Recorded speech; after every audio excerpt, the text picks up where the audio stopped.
నమస్తే, welcome to DTV news. ఆనాడైనా ఈనాడైనా క్రీడల అభివృద్ధికి సీఎం చంద్రబాబు నాయుడు కట్టుబడి పనిచేస్తున్నారని, ఆయన నేతృత్వంలో క్రీడల బలోపేతానికి కూటమి ప్రభుత్వం కృషి చేస్తుందని శాప్ చైర్మన్ అనిమిని రవినాయుడు అన్నారు. తిరుపతిలోని శ్రీ శ్రీనివాస స్పోర్ట్స్ కాంప్లెక్స్ లో చిత్తూరు డిస్టిక్ బ్యాడ్మింటన్ అసోసియేషన్ ఆధ్వర్యంలో ఈ నెల 29 నుంచి 31వ తేదీ వరకు నిర్వహిస్తున్న AP state badminton championship 2025 senior men and women పోటీలను మాజీ శాసనసభ్యురాలు సుగుణమ్మతో కలిసి మంగళవారం ఆయన ప్రారంభించారు. తొలుత పలు జిల్లాల నుంచి వచ్చిన క్రీడాకారులను పరిచయం చేసుకుని వారితో బ్యాడ్మింటన్ ఆడి పోటీలను ప్రారంభించారు. ఈ సందర్భంగా నిర్వహించిన ప్రారంభోత్సవ సభలో క్రీడాకారులను ఉద్దేశించి ఆయన ప్రసంగించారు. సీఎం చంద్రబాబు నాయుడు మొదటి నుంచి క్రీడలకు అధిక ప్రాధాన్యత కల్పిస్తున్నారన్నారు. త్వరలోనే అమరావతిలో స్పోర్ట్స్ సిటీ ఏర్పాటుకు ముఖ్యమంత్రి శంకుస్థాపన చేస్తారని వివరించారు. సీఎం చంద్రబాబు ఆశయాలకు అనుగుణంగా క్రీడాంధ్రప్రదేశ్ సాధనకు ప్రతి ఒక్కరూ కృషి చేయాలని వెల్లడించారు. ఈ కార్యక్రమంలో డిఎస్టిఓ శశి, బ్యాడ్మింటన్ అసోసియేషన్ సభ్యులు పాల్గొన్నారు.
MLC Kalvakuntla Kavitha diversion politics మొదలుపెట్టింది. బీసీ రిజర్వేషన్ల కోసం మా సీఎం రేవంత్ రెడ్డి నాయకత్వంలో పార్టీ అంతా ఢిల్లీ వెళ్లి కేంద్ర ప్రభుత్వం పైన పోరాటం చేస్తామని ప్రకటిస్తే కవిత మాత్రం డ్రామాలకు సిద్ధమైందని ప్రభుత్వ విప్ ఆది శ్రీనివాస్ ఆరోపించారు.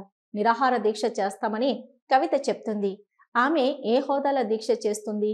బీసీల పైన చిత్తశుద్ధి ఉంటే మీ అయ్యను తీసుకొని వచ్చి ఢిల్లీలో బీజేపీ సర్కార్ పైన పోరాడు.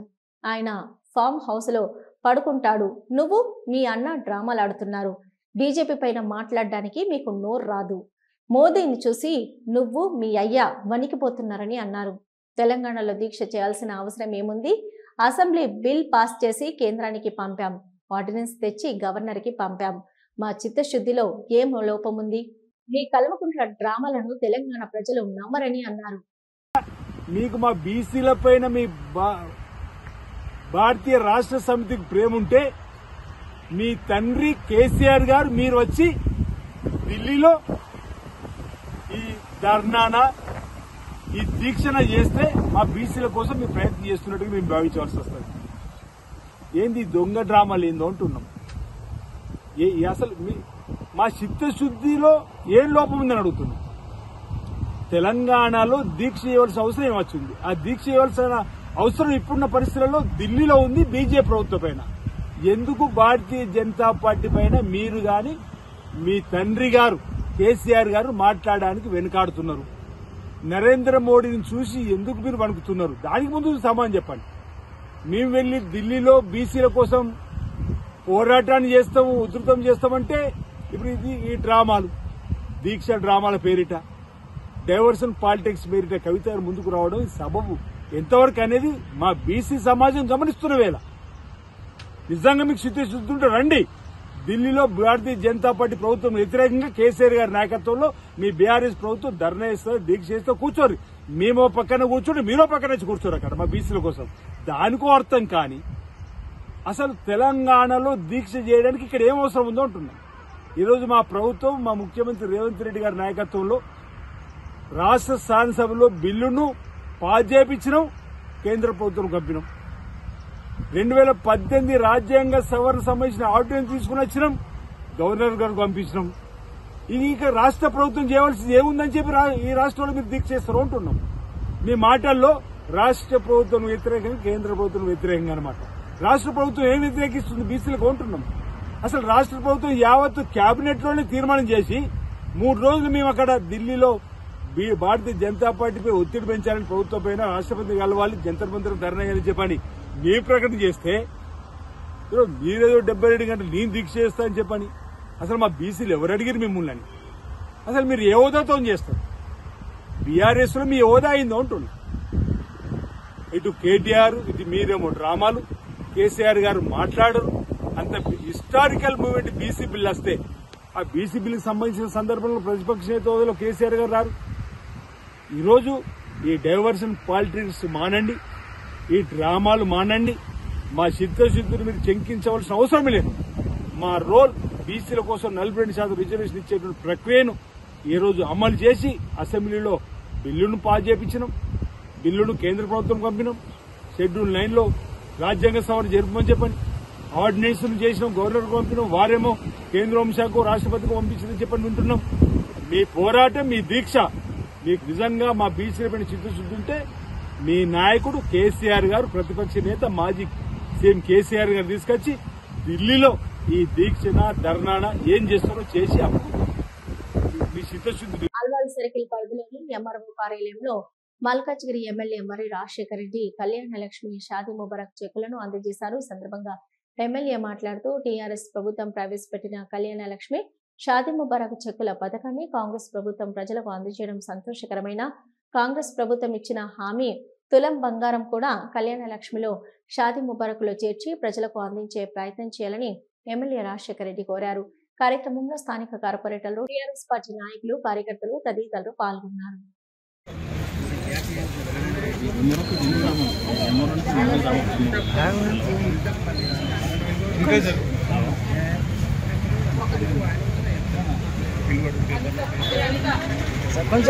సార్ ఎంఆర్ ప్లీజ్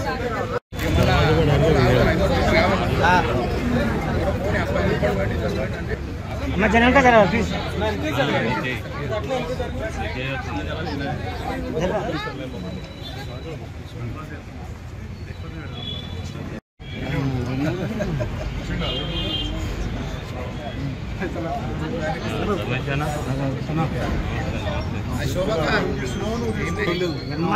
ఎంఆర్ఓ లేదు, కార్పొరేటర్ లేదు, అది కావాలన్నా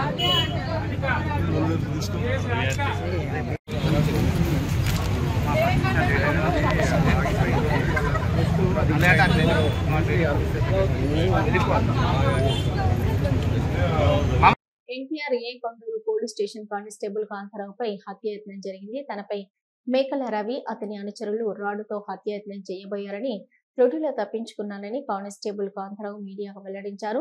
మంగళవారం ఉదయం వాళ్ల దాడిలో బొటిన వేలుకు కడుపులో దెబ్బలు తగిలి తిరువురు ప్రభుత్వ హాస్పిటల్లో చికిత్స పొందుతున్నానని కానిస్టేబుల్ కాంతారావు తెలిపారు. తనని హత్య చేసేందుకు ఈరోజు రాడుతో దాడి చేశారని ఆరోపించారు. చంపడానికి ప్రయత్నించారు. నేను దాంట్లో తప్పుకున్నాను. తప్పుకుంటే ఒక ప్రయత్నంగా నేను నా బొటాన వేలు మరియు నా కడుపులో దెబ్బలు తగిలింది. నాపై హత్యా ప్రయత్నం గమనించిన వాటిపై చర్యలు తీసుకోవాల్సిందిగా నేను కోరుచున్నాను.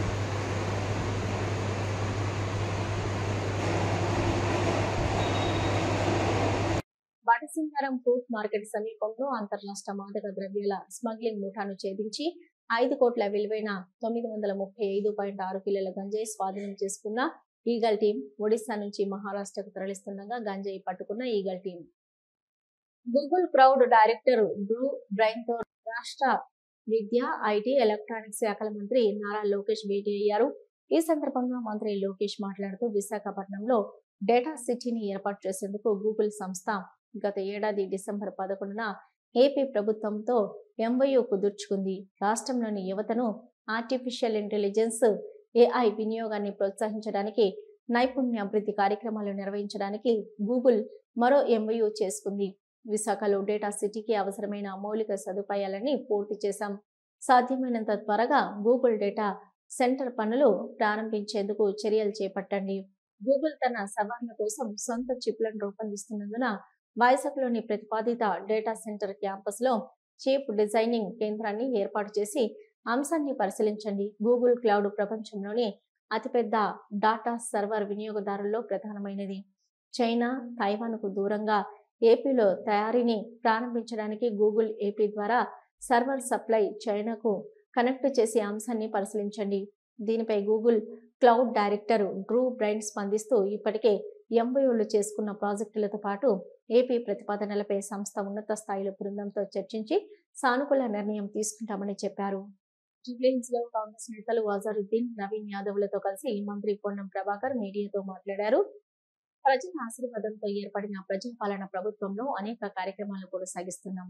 ఆర్టీసీలో మహిళలకు ఉచిత బస్సు ప్రయాణం, 200 కోట్ల ఉచిత టికెట్లు ఇప్పటి వరకు పూర్తయి 6,800 కోట్ల రూపాయల విలువైన ఉచిత ప్రయాణం జరిగిందని మంత్రి అన్నారు.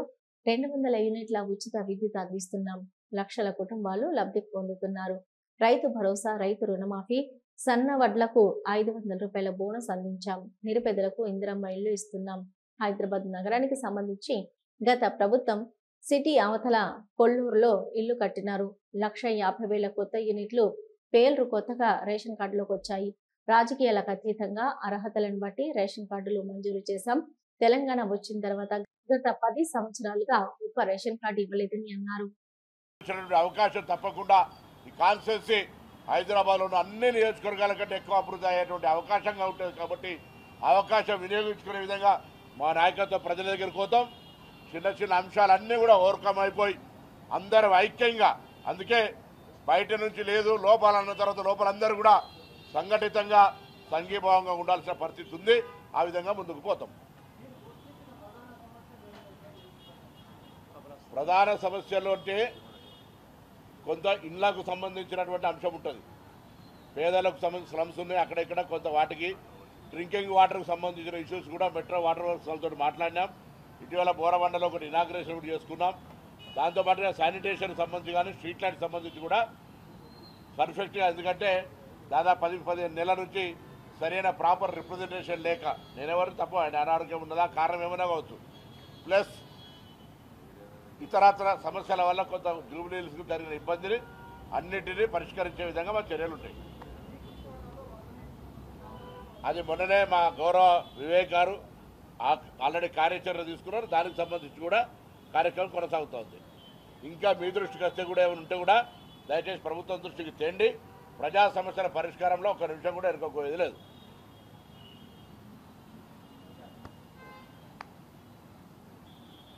సింహాచలం నమో నరసింహ దేశంలోని ప్రముఖ పుణ్యక్షేత్రంగా విరాజిల్లుతున్న సింహాచలం దేవస్థానంలో మంగళవారం గరుడ సేవ నేత్ర పర్వంగా సాగింది. ఆదిత్య సేవల్లో భాగంగా ఉత్సవమూర్తి గోవిందరాజస్వామిని మండపంలో అధిష్ఠింపజేశారు. పాల్గొన్న భక్తుల గోత్ర నామాలతో సంకల్పం చెప్పి పాంచారాత్ర ఆగమ శాస్త్రం విధానంలో కార్యక్రమానికి కమనీయంగా జరిపించారు. మంత్రపుష్పం, మంగళ శాసనాల తర్వాత భక్తులకు వేద ఆశీర్వచనాలు, శేష వస్త్రాలు, స్వామివారి ప్రసాదాలను అందజేశారు.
శ్రీ వెంకటేశ్వర స్వామికి సుమారు 2.4 కోట్ల విలువ గల బంగారు శంఖం చక్రాన్ని విరాళంగా సమర్పించారు. చెన్నైకు చెందిన సుదర్శన్ ఎంటర్ప్రైజెస్ ప్రతినిధులు మంగళవారం ఉదయం శ్రీవారి ఆలయంలో రంగనాయకుల మండపం వద్ద సుమారు 2.5 కిలోల బరువుతో కూడిన శంఖం చక్రాన్ని టీటీడీ అదనపు ఈవో వెంకయ్య చౌదరికి అందజేశారు. అనంతరం అదనపు ఈవో దాతలను శేషవస్త్రంతో సత్కరించి స్వామివారి తీర్థ ప్రసాదాలు అందజేశారు. శ్రీవారికి భక్తులు అందించిన బంగారు శంఖం చక్రం ప్రత్యేక ఆకర్షణగా నిలిచింది.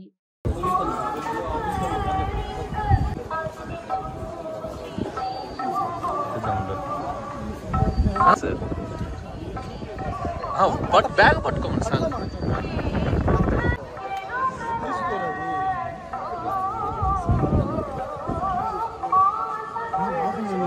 బ్యాగ్ పట్టుకోమని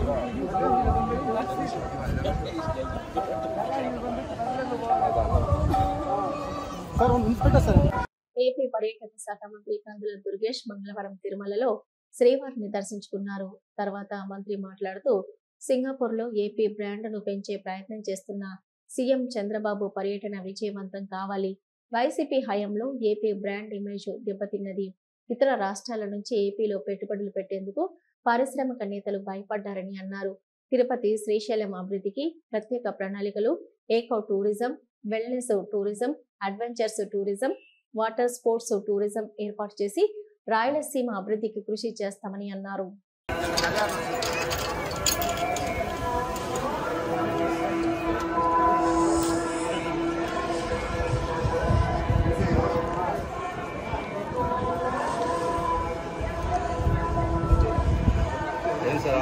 సార్ రావడం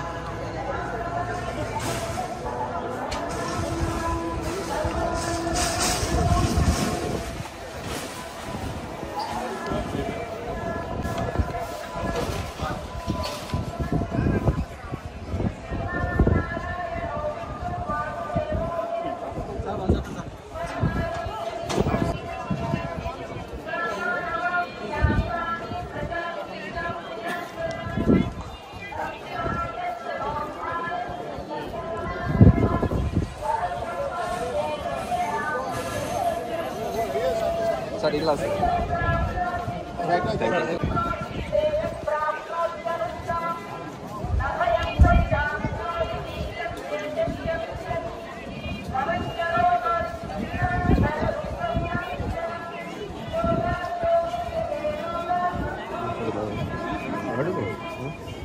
నిన్న మాట్లాడేస్తుంది.